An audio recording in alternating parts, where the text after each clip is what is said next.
सगळ्या लोकांची बैठक एकत्रितपणे झाली। या बैठकीत आता ज्यांनी गट स्थापनेचा वगैरे दावा आणि या सगळ्या बातम्या येत आहेत, हे सगळे लोक त्या बैठकीला उपस्थित होते। ओमराजेंच्या एका महत्वाच्या केसचा निकाल आहे। निकाल 20 तारखेला येणार आहे। निकालावर का बरं हे सगळं अवलंबून असावं? निकालामध्ये असा काही शब्द दिलाय का? कदाचित निकालामध्ये अशी काही आश्वस्तता आहे का की आम्ही तुमचा पारंपरिक राजकीय विरोधक, तुमची कायमची डोकेदुखी संपवून टाकू, तुम्हाला तुमचा राजरस्ता मोकळा असेल, असा काही शब्द मिळालेला आहे का? नागेश पाटील आष्टीकर बद्दल मी बोलावं तेवढं थोडं आहे, कारण नागेश पाटील आष्टीकर त्यांना असं वाटतं की ते सगळ्यात मोठे तिस्मार खान आहेत। परंतु नागेश पाटील आष्टीकरांच्या गेल्या 2 महिन्यांपासून चाललेल्या जेवणावळी असतील, बैठका असतील, या सगळ्यांच्या बातम्या आमच्यापर्यंत पोहोचत होत्या। मी दिल्लीत नसले तरी दिल्लीत तुमचे 500 असतील, आमचे 50 तरी असतील। त्यामुळे तुमची जेवणावळी कुठे झाल्या, तुमच्या बैठका कुठे झाल्या, या सगळ्या टीमचे मुख्य कॅप्टन संजय देशमुख आणि या सगळ्या टीमचे व्हाईस कॅप्टन नागेश पाटील आष्टीकर।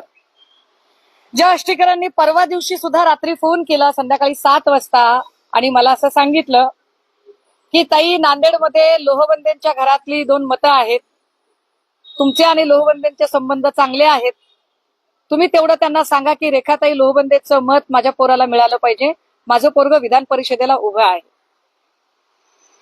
सगळं काही समजून उमजून सुद्धा मी नागेश पाटलांचं बोलणं ऐकत होते, कारण नागेश पाटील चक्क लोकांना वेडं समजून वेड्यात काढण्याचा प्रयत्न करतायत। त्यांना असं वाटत होतं की ते ओव्हर स्मार्ट आहेत, पण ही सगळी गोष्ट आम्हाला कळत होती। विशेष काल सकाळी नागेश पाटलांनी पक्ष नेतृत्वाला फोन केला। पक्ष नेतृत्वाला सांगितलं की सुषमाताईंना कृपया आपण सांगा की नांदेडला स्थानिक स्वराज्य संस्थांची जी 2-3 मतं आहेत ती त्यांनी तिथे फोन करावा। जे लोक म्हणतात की पक्ष नेतृत्व संपर्कात नव्हतं, तर मग पक्ष नेतृत्वाने तातडीने मला फोन कसा केला? नागेश पाटलांच्या संपर्कात एवढं सगळं होऊन नागेश पाटील आपल्याशी बैमानी करणार आहेत हे माहीत असून सुद्धा पक्ष नेतृत्वाने नागेश पाटलांना शब्द दिला की हो, मी सुषमाताईंशी बोलतो। पक्ष नेतृत्वाने मला फोन केला, सांगितलं की ताई नांदेडमध्ये फोन करा।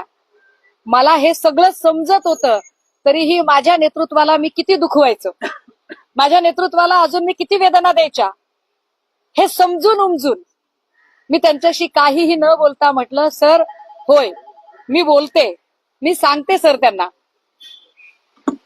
विशेष काल संध्याकाळी 7:15 वाजता पुन्हा एकदा नागेश पाटलांचा फोन आला पक्ष नेतृत्वाला, साहेब तेवढं तुम्ही फोन केला ना, म्हणजे किती किती ओव्हर स्मार्टनेस दाखवावा, त्याला काही लिमिट? म्हणजे जे लोक म्हणतात की पक्ष नेतृत्वाचा संपर्क वगैरे, अरे दादा हो, सगळ्यांचा संपर्क होता, पण जर इतकं जर गोड बोलून जर लोक शांतीत क्रांती करत असतील, ह्याला क्रांती म्हणत नाही, त्याला चापलुसी म्हणतात। नागेश पाटलांचे काही आडाखे असतील, संजय देशमुखांचे आडाखे तर अगदी खूप बाळाचे पाय पाळण्यात दिसतात म्हटल्यासारखे ते आधीपासून कळत होते।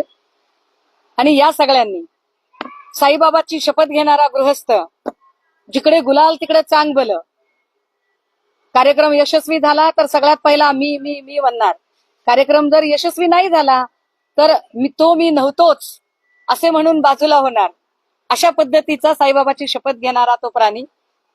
हे सगळेच लोक, या सगळ्या लोकांच्या हालचालींवर आम्ही 2 महिन्यांपासून बारीक लक्ष ठेवून होतो। कदाचित संजय देशमुखांना राज्यमंत्री पद खुणावत आहे का? संजय दिना काय, म्हणजे एसआरएचे खूप सारे मुंबईत प्रकल्प चालू आहेत, नेमकं कुणाचं काय ते अजून कळायचं बाकी आहे।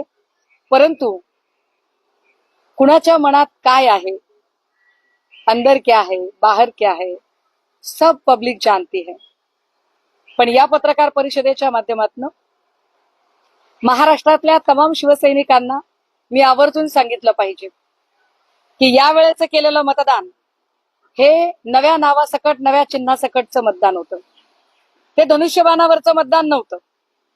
या मतदानामध्ये शिंदे किंवा शिंदेचे सहकारी नव्हते। या मतदानाच्या वेळेला फडणवीस, भाजपा किंवा त्यांच्या कुठल्याही स्वायत्त यंत्रणा मदतीला नव्हत्या किंवा अजून कोणीच नव्हतं। हे मतदान आम्ही आमच्या ताकदीवर घेतलेलं मतदान होतं। हे मतदान शिवसैनिकांचं मतदान होतं. शिवसैनिकांनी रक्ताचं पाणी करून 9 खासदार आणि 20 आमदार निवडून आणलेले. त्यामुळे शिवसैनिकांना पूर्ण अधिकार आहे या लोकप्रतिनिधींच्या घरात घुसून त्यांना जाब विचारायचा. आणि शिवसेना स्टाईल घरात घुसलं पाहिजे एकेकाच्या, आणि घरात घुसून जाब विचारला पाहिजे की तुम्हाला असं काय कमी पडलेलं होतं. चिन्ह नवीन असताना एका नव्या चिन्हाला ब्रँडिंग करायचं काम इथल्या फाटक्या शिवसैनिकांनी केलंय. एका नव्या चिन्हाला नव्या नावाला घेऊन त्याचा ब्रँड बनवण्याचं काम इथल्या फाटक्या आणि उपाशी पोटी काम करणाऱ्या शिवसैनिकांनी केलंय. त्यामुळे शिवसैनिकांना घरात घुसून जाब विचारायचा अधिकार आहे आणि घरात घुसून जाब विचारला पाहिजे. आणि या सगळ्या ज्यांना वाटतंय की आपण फार मोठा तीर मारलाय त्या सगळ्यांचे फोन नंबर आम्ही सगळ्या शिवसैनिकांना देत आहोत. कारण हा प्रश्न आता तुम्ही आमच्या भावनांशी खेळताय. इजा झाला बिजा झाला, दर वेळेला भाजपामध्ये एवढी ऐपत नाहीये का की स्वतःचे नेते तुम्ही घडवावे. जातीवंत शेतकरी म्हणून आम्ही दरवेळेला पेरत जाणार, आम्ही मशागत करणार, कोळपणी, निंदणी, बीज पेरणी, खुरपणी सगळं आम्ही करणार, आणि पीक घाट्या हुरड्यात आल्यावर आयती कणसं चोरायला तुम्ही येणार. तर तुम्हाला शिवसैनिकांनी घरात घुसून जाब विचारला पाहिजे आणि शिवसैनिक तो जाब विचारते. ओमराजे निंबाळकरांचं तुम्ही नाव घेतलं, थेट त्यांचं नाव घेतलंय. ओमराजे निंबाळकर हे